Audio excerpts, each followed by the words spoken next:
ಶಿವಾಜಿನಗರ ಅನ್ನೋದು ನಮ್ಮ ಬೆಂಗಳೂರು ನಗರದ ಅತಿ ವಿಶಿಷ್ಟವಾದ ಆ, ಭಾಗ ಅದು. ಅದಕ್ಕೆ ಭಾಳ ಹಿಂದೆ ಬ್ಲ್ಯಾಕ್ ಪಲ್ಲಿ ಅಂತ ಅದರ ಹೆಸರಿತ್ತು. ತದನಂತರ ಅದಕ್ಕೆ ಬ್ರಿಟಿಷರು ಅದಕ್ಕೆ ಟಾಸ್ಕರ್ ಟೌನ್ ಅಂತ ಇಟ್ಟರು. ಮತ್ತು ಐತಿಹಾಸಿಕವಾಗಿ ಅದರ ಹೆಸರು ಬೆಳಕಹಳ್ಳಿ ಅಂತ ಆಗಿತ್ತು ಅಲ್ಲಿಗೆ. ಯಾಕೆಂದರೆ ಅಲ್ಲಿ ಅಕ್ಕಿ ಬೆಳೀತಾ ಇರೋ ಸ್ಥಳ ಅದು.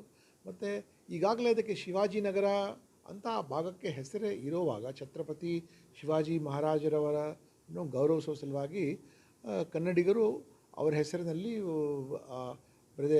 ಭಾಗದಲ್ಲಿ ಒಂದು ದೊಡ್ಡ ಕ್ಷೇತ್ರನೇ ಮಾಡಿದ್ದಾರೆ. ಅದು ಅಸೆಂಬ್ಲಿ ಕಾನ್ಸ್ಟಿಟ್ಯೂನ್ಸಿ ಕೂಡ ಆಗಿರುತ್ತೆ. ಈಗ ಹೊಸದಾಗಿ ಕಾಂಟ್ರವರ್ಸಿ ಕ್ರಿಯೇಟ್ ಮಾಡಿ ಯಾರಿಗೋ ಓಲೈಕೆ ಮಾಡಿಬಿಟ್ಟು ಅದರ ಹೆಸರು ಬದಲಾವಣೆ ಮಾಡೋದು ಸರಿಯಲ್ಲ. ಸುಮ್ಮನೆ ಕಾಂಟ್ರವರ್ಸಿ ಕ್ರಿಯೇಟ್ ಮಾಡ್ದಂಗೆ ಆಗುತ್ತೆ ಅದಕ್ಕೆ. ಇಂಥದ್ರಲ್ಲಿ ಏನು ಅದರ ಹೆಸರು ಶಿವಾಜಿನಗರ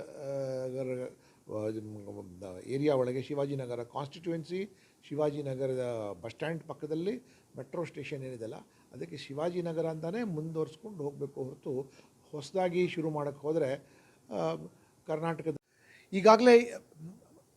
ಈಗಾಗಲೇ ಆ ಭಾಗಕ್ಕೆ ಶಿವಾಜಿನಗರ ಅಂತ ಅಸೆಂಬ್ಲಿ ಕಾನ್ಸ್ಟಿಟ್ಯೂನ್ಸಿ ಕೂಡ ಇದೆ. ಮತ್ತು ಆ ಭಾಗಕ್ಕೆ ಶಿವಾಜಿನಗರನೂ ಅಂತಾರೆ. ಮತ್ತು ಕನ್ನಡಿಗರು ಛತ್ರಪತಿ ಶಿವಾಜಿ ಮಹಾರಾಜರಿಗೆ ಒಬ್ಬರು ಮಹಾನ್ ಹಿಂದೂ ನಾಯಕವನ್ನು ಪರಿಗಣಿಸಿ ಬ್ರಿಟಿಷರ ವಿರುದ್ಧವಾಗಿ ಮತ್ತು ದೇಶ ವಿರೋಧ ಶಕ್ತಿಗಳ ವಿರುದ್ಧವಾಗಿ ಹೋರಾಡಿರೋಕ್ಕಾಗಿ ಆ ಗೌರವದಿಂದ ಈ ಭಾಗಕ್ಕೆ ಶಿವಾಜಿನಗರ ಅಂತ ಹೆಸರನ್ನು ಇಟ್ಟಿರ್ತಾರೆ.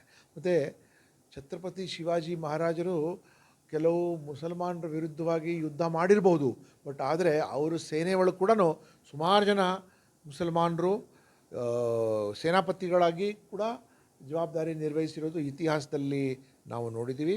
ಮತ್ತು ಶಿವಾಜಿ ಮಹಾರಾಜರ ಪರವಾಗಿ ಮುಸಲ್ಮಾನರು ಮತ್ತು ಕೆಲವು ಕ್ರಿಶ್ಚಿಯನ್ಸ್ಗಳು ಕೂಡ ಅವರ ಸೇನೆ ಒಳಗೆ ಭಾಗವಹಿಸಿರುವಂಥದ್ದು ನಾವು ನೋಡಿದ್ದೀವಿ. ಸೊ ಅದಕ್ಕೆ ಯಾವುದೇ ಕಾರಣಕ್ಕಾಗಿ ಆ ಭಾಗದಲ್ಲಿ ಆ ಮೆಟ್ರೋ ನಿಲ್ದಾಣಕ್ಕೆ ಬೇರೆ ಯಾವುದೇ ಹೆಸರನ್ನು ಇಡಲಾರದೆ ಛತ್ರಪತಿ ಮಹಾರಾಜ್ ಶಿವಾಜಿ ಮೆಟ್ರೋ ನಿಲ್ದಾಣ ಅಂತಲೇ ಮುಂದುವರಿಸಬೇಕು ಹೊರತು ಅನ್ನೆಸೆಸರಿಯಾಗಿ ಚೇಂಜ್ ಮಾಡೋಕ್ಕೆ ಹೋದರೆ ಅವರು ಹಿಂದೂ ಭಾವನೆಗಳಿಗೆ ಒಂದು ಧಕ್ಕೆ ಬರುವಂಥದ್ದು ಮತ್ತು ಒಂದು ಹೊಸ ಕಾಂಟ್ರವರ್ಸಿ ಕ್ರಿಯೇಟ್ ಮಾಡೋದಾಗತ್ತೆ.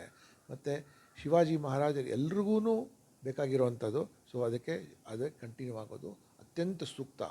ಏನೇ ಕಾಂಟ್ರವರ್ಸಿ ಕ್ರಿಯೇಟ್ ಮಾಡೋದು ಸರಿಯಲ್ಲ.